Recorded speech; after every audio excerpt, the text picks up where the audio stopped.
It's not your circumstances that define your future, it's your choices. What you choose is what you get.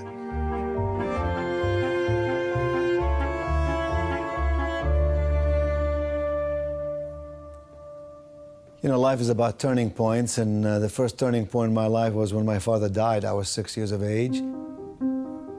If I had the power to change something in my life, I would have much rather have had a father. A father who would seat me on his lap, read me a book, sing me a song, take me to the circus, throw me a ball, or just talk with me man to man, but that was not my fate. So there was my mother. Imagine this, 3 boys, 2 girls, and my mother bringing us up. She worked day and night to feed us and to clothe us, and more importantly, to instill in us values for life and principles for living.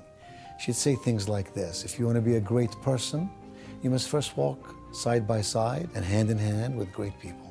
That simply meant, you know, who you spend time with is who you become. These are the kinds of things that I grew up with. So amazing thing that out of adversity, having lost my father, abundance emerged.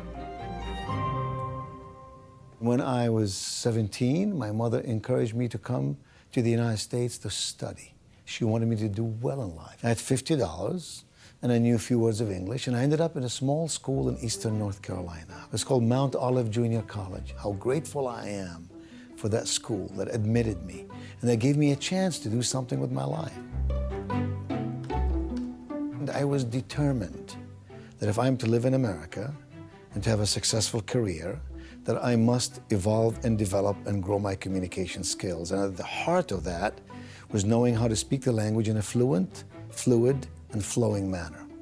And when you are passionate about something and determined to make something happen, you just go about it with all the zest that you have. Speak the language. I didn't have any money. I believe in the American dream. I believe. So I was at Mount Olive College, and I went to the library and I asked for summer jobs, and they told me about a summer camp in the mountains of North Carolina that was then owned by the YMCA in High Point, North Carolina. I applied for a job and got it, and worked as a camp counselor. It worked. They liked me, I liked them, and then the next summer I worked there again, and the director offered me a job if I would transfer to High Point, to what was then High Point College. I could work at the YMCA as their PR director for Camp Cheerio. That's what brought me to High Point, and I never left. High Point is this serene city of about 100,000 people, located in the central part of North Carolina. It is in a triad, 2 other major cities, so it's a population of about 1 million people. And I went to school here. I came out of school, went to grad school, and stayed in High Point, began my business in High Point, raised my family in High Point, and then eventually became one of the trustees on the board of trustees of High Point University. You know, if you are afraid of failure, you will never try success. And if you're afraid of failing, not sure you deserve to succeed. Those men and women who are disciplined in their life. I came out of graduate school and I had $500 saved, and I began my first business. My first business was to sell leadership materials to adults who work with young people in schools, churches, camps, etc. And I worked 17 hours a day, 7 days a week. That's how I built my business. In no time, I had 68,000 customers in 30 countries. Out of that came my speaking. People started inviting me to come and speak. And the only way you're going to improve the behavior. I was a motivational speaker, then leadership speaker, then business speaker. I was doing as many as 200, 220 dates across the country. I was invited by some of the large corporations to go here, there, and everywhere. Dr. Qubein is very inspirational. He is motivational. He is a thinker. His ability to communicate so effortlessly yet so thoroughly and to inspire those that serve with him, it's remarkable. He has the it factor. He literally has the ability when he talks to you and when you're just in his presence to inspire you to be the best version of yourself. In 100 years, that tree is going to be as big as this tree. One day, one of the people in the audience said to me, "I loved everything you've said. Would you come and do some work with our people, you know, back home in the corporate office?" I did. Out of that came a new concept for consulting, that I could actually have relationships, ongoing relationships with these businesses. In the mid-'80s or so, a couple of friends and I helped start a bank in High Point, North Carolina, called American Bank and Trust. Today, I'm on the board of BB&T Corporation, which is the 9th largest financial institution in the United States of America. And then other opportunities came. You know, I serve on the board of Lazy Boy Corporation. I serve on the board of a company called Dots, which has 500 women's apparel shops across the country.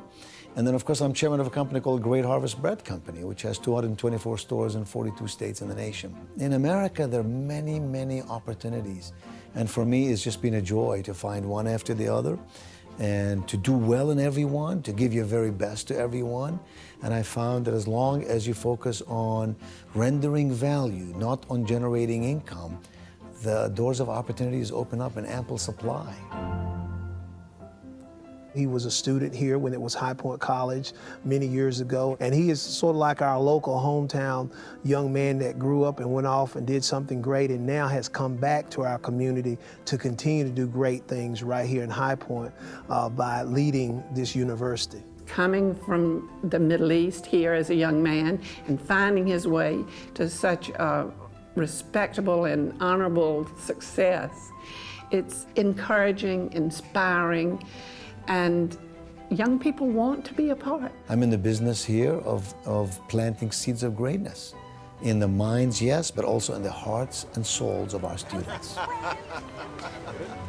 That's the way life works. He has taken a school that always had a great heart, but he's built an infrastructure around that heart, and I think we're one of the top schools in the country now. High Point was a good regional college. In the last 9 years, we have transitioned to a well-known national college. Since Dr. Qubein came in 2005, we have done amazing work. About 7 or 8 years after I've come to this board, the then president decided he'd like to retire, and the board was in a search mode for a new president. And that led me to Nido Qubein. That was the farthest thing from my mind, but the trustees sort of worked on me and convinced me that this might be a really good chapter in my life. I wish I had kept the comments of every member, of their enthusiasm, their awe and excitement over the idea. When he was given that opportunity to come and be part of High Point University, he said, I love being around young people. That's how he started. He started speaking to young people. I thought about it and I prayed about it, and in the end, I agreed to do it. Honestly, thinking I'd do it for a couple of years. I came here, I fell in love with this community, with this family of faculty, staff, and students. And here I am, 8 years later, and together we have moved this university to new heights of achievement that no one had ever thought were possible.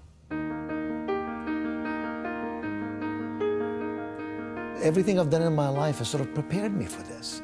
I mean, think about it, all the lessons I've learned in my life, now I bring them to a university campus. I've never heard of a college president who's done what he's done. And I think it's very significant that he comes from the business world, and without him having come from that world, I do wonder if the transformation could have happened as quickly and as completely. When I came to High Point University, it was a fine institution. It's been founded since 1924. But the school had some deferred maintenance, and the school had lost a little bit of its spark, and it needed some redo, some rework. And so we raised a lot of money, and we took the old buildings and completely rebuilt them from inside. And then we added 47 new buildings and invested literally hundreds of millions of dollars. It happened so fast. He ended up raising over $20 million in the first 30 days. Which spoke just volumes of people's belief that he could build an extraordinary and unique university. It's a beautiful, beautiful university. The campus is gorgeous. The buildings are beautiful. You know, in fact, I'll have a conversation with students all the time who come and visit and say, this place can't be real. And I remind them it is real. These buildings are real. The academics are real. We made an appointment to come, and as soon as we drove on campus, we were like, so it's like, oh, this is such a beautiful place. From security guards that welcome you and say hello and are smiling and how can I help you, to campus enhancement folks that are cleaning the facility, to faculty members who may know not what you're doing but will help you get whatever you need. That sort of thing translates down to the students. Everything we have here is second to none. When you walk across our campus, it's spotless because that's the environment and the standards at which we hold ourselves. Our students want to do great things because we're surrounded by great things. We said at High Point University we must exit the ocean of sameness, and we must enter this small lake of differentiation. Better still, wouldn't it be great if we could be in a small pool of distinction? And so we looked at everything. We looked at our academic programs, we looked at our services, we looked at our infrastructure, we looked at our facilities, everything. And we said, let us really upgrade everything. Let us invent new ways of making good things happen. Over the last few years, we've hired faculty from the most prestigious universities in the United States. We have added new programs, majors, minors. We have added new emphases in our programs in experiential education. We have added programs in career services as well as undergraduate research and creative work. Our biomechanics lab went to the best biomechanics lab in the world in 6 or 7 months.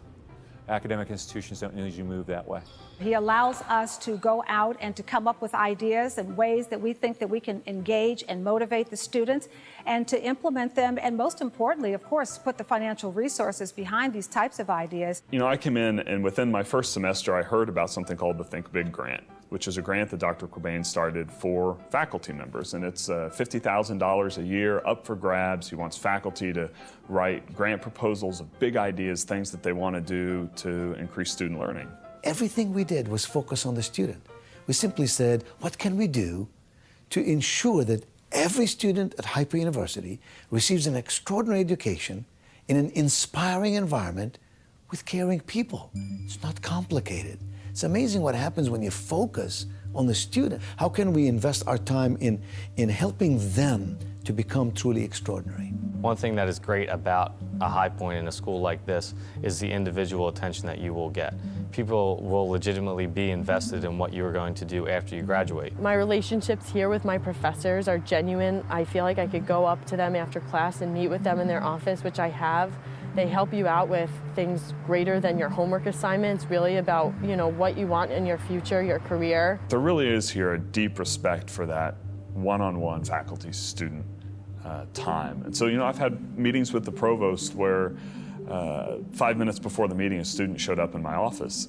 You know, I show up 15 minutes late to the meeting with the provost. Hey, you were meeting with a student, that's your #1 priority. My average class sizes are 18 as opposed to, you know, the 200 or so at the bigger state schools.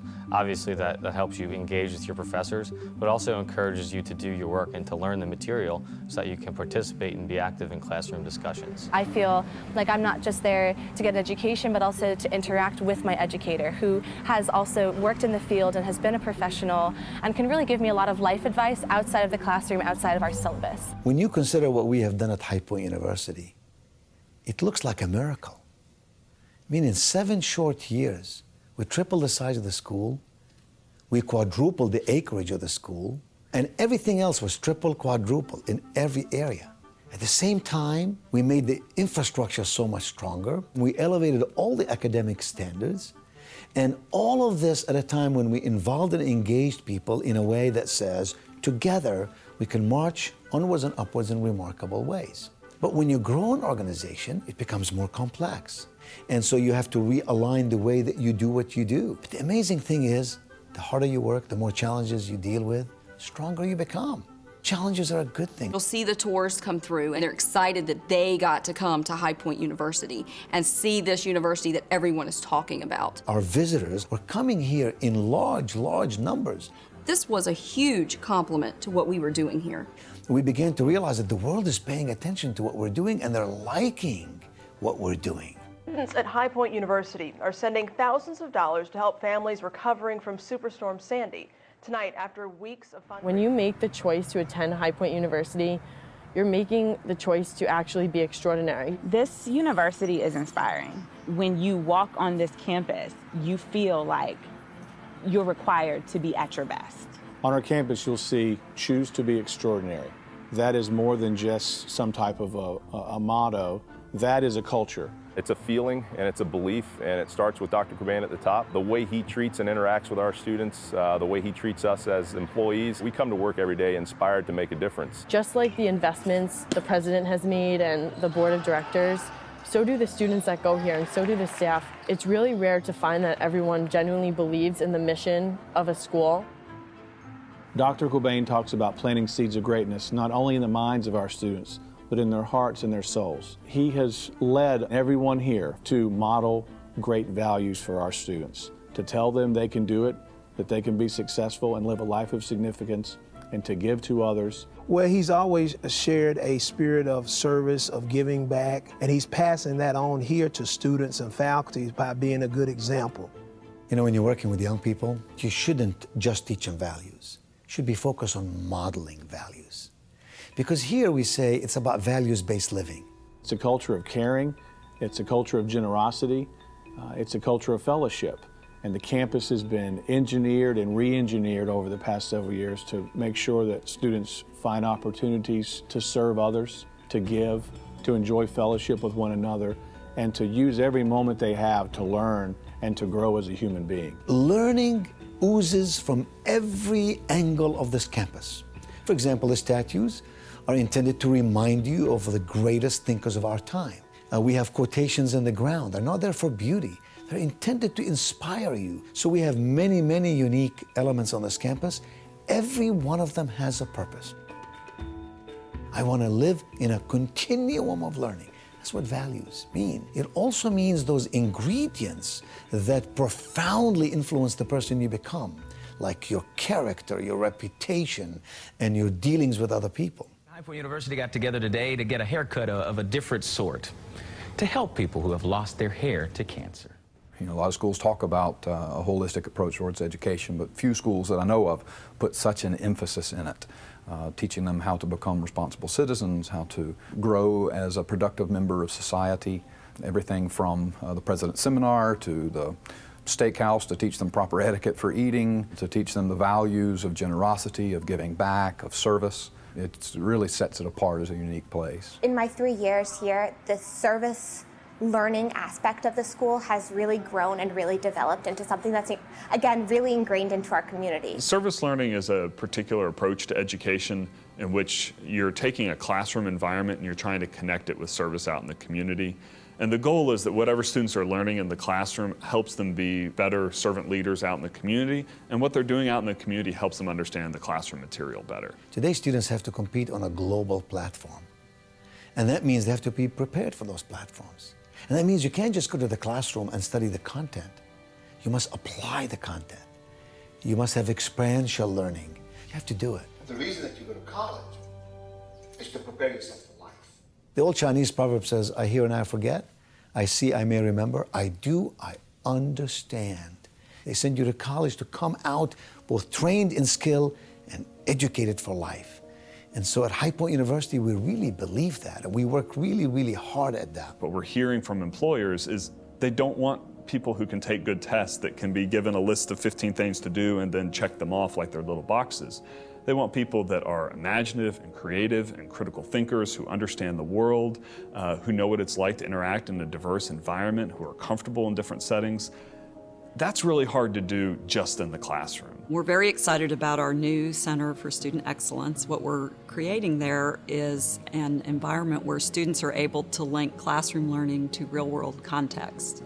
Our new center will house our office, the Office of Career and Internship Services, along with study abroad, undergraduate research, service learning, and the Center for Entrepreneurship. If they want to experience real life learning, this is an example of one of those places where that happens, where they can actually apply what they're learning in the classroom immediately. Not just getting A's in the classroom, but being able to apply that, create relationships, network with people, figure out what your kind of trajectory in life is going to be and how you can be a positive influence on the community that you're going to be a part of. So I teach a class for all the freshmen here called the President's Seminar on Life Skills. We talk about communication and presentation skills and money management and time management and life management and stewardship and leadership. Dr. Qubein's lecture really on time management really struck a chord with me. And I really was able to learn how to balance my studies, balance my activities. So balance between academics and student life. At High Point, I think we've done a remarkable job. So to be able to hear someone who has experienced so much, accomplished so much, and knows so many different things, and hear things that he's an expert on is definitely beneficial for us. And not only to see him sort of in his element where he's publicly speaking to our class, but see him in the cafeteria or see him walking through the promenade and going up and being able to communicate with him, make jokes with him, ask him for different advice. They really do get to ask him questions. They get to interact with him on a regular basis. Between the freshman seminar and the senior seminar, they hear and see and experience all that he's done and is doing. It's not like they're just getting an academic side, they're getting real world and academic side. I tell examples of my failures and examples of my successes, and I bring my friends through video and in person to tell these students about all the possibilities that lie ahead for them. I tell our students, nothing is impossible. What he brings to High Point is that you can achieve absolutely anything as long as you work hard. And just hearing him talk, it sort of gets you fired up and be like, you know what, I can do this and I'm going to do this. That's why we bring so many people who are in business, in nonprofits, in education, in medicine, to tell their story. Just tell me about the journey of your life, what worked, what didn't work, and why. We always use those opportunities to put our students in contact with these business and industry leaders. We of our generation have left a lot of problems in the world. That's a wonderful byproduct of the relationships that Dr. Qubein has been able to build up over the years, and he truly has invested his life's work into High Point University. U.S. News & World Report ranked High Point University #1 regional school in the South and #1 up-and-coming school in the South. That really is a testament to the growth we've seen in the quality of our faculty, our academic programs, and our student body. The quality of our professors, the quality of our classes, the quality of our degree is absolutely going through the roof right now. High Point University has received a lot of attention because we've done some unique things and people have noticed. And so lots of magazines, national magazines, have done the story of High Point University. And people have been inspired by that story. We're always complimented when people notice what we do. Once again recognized for its green campus. To educate our students and create for a better workforce and a better future for America. I feel like what he has done is unbelievable. He completely changed that concept of what a college is supposed to be. And I hear it all the time, but the more I hear it, the more I see, oh my gosh, look what he has done. Beside every successful person, there is a partner in one's life. And for me, it's my wife, who has been an amazing rock, who has been with me through all these years, who's always supported my vision and my ideas. And when I became president of High Point University, she gave all of herself as a volunteer. She started the Arboretum. The gardens that we have on campus were all really her ideas and her hard work. She rallied people with her to give of their time and energy to make these things happen. I never understood why she fussed so much every time we had to take a tree down. For a week, she wouldn't talk to me, would go to counselors, get into therapy. And she'd say, you understand it took 100 years for this tree to come down. Seeing to it that all the interior design of all of our buildings are at the highest caliber. And so I'm very grateful for her. I met her overseas. She came here, finished her schooling, also at High Point University. And we have been married for a long time, and we have 4 grown children.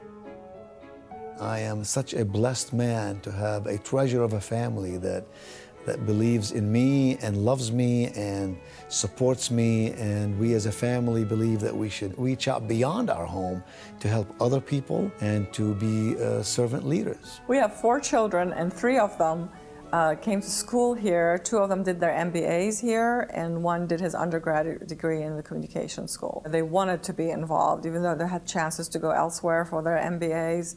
They wanted to support him in every way they can. They are very much involved in his life and in High Point University. And the world has never been the same since. My work is intended to help others really do what they want to do in their lives. I'm a coach. I hope in some way, for some, I'm a model and a mentor. My life is about service, serving others and caring for others. And along the path, if you have a little success, that's good too.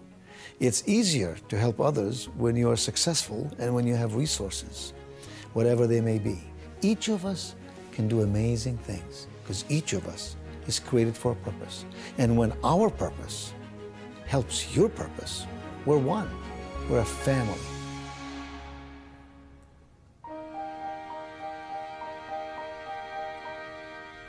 I would like to see us going in the same path we're going, and to keep up with the world, to always keep growing, find new ways. You know, we've built 47 buildings on this campus. We've invested well over $700 million in the last 6 years. We've grown this campus in many ways. We've grown the community in many ways. But the most important work has always been qualitative. It allows us to be introspective and to say, are we doing it the right way? Can we make it better? How can we improve everything that we're doing in a way that delivers the best results, the best benefits to every student in our family? And there's so much more to be done. We are embarking on a school of pharmacy and a school of health sciences. We're building an innovative, a phenomenally creative place called the Center for Student Excellence. And here's the amazing thing. This building is going to cost $15 million. Every penny of it has been given to us by parents of currently enrolled students. The two-story, 40,000 square foot building will help students connect with job opportunities, internships, and study abroad programs. It suggests loudly and clearly to me and to others that this is a place that people believe in. So the future is promising indeed.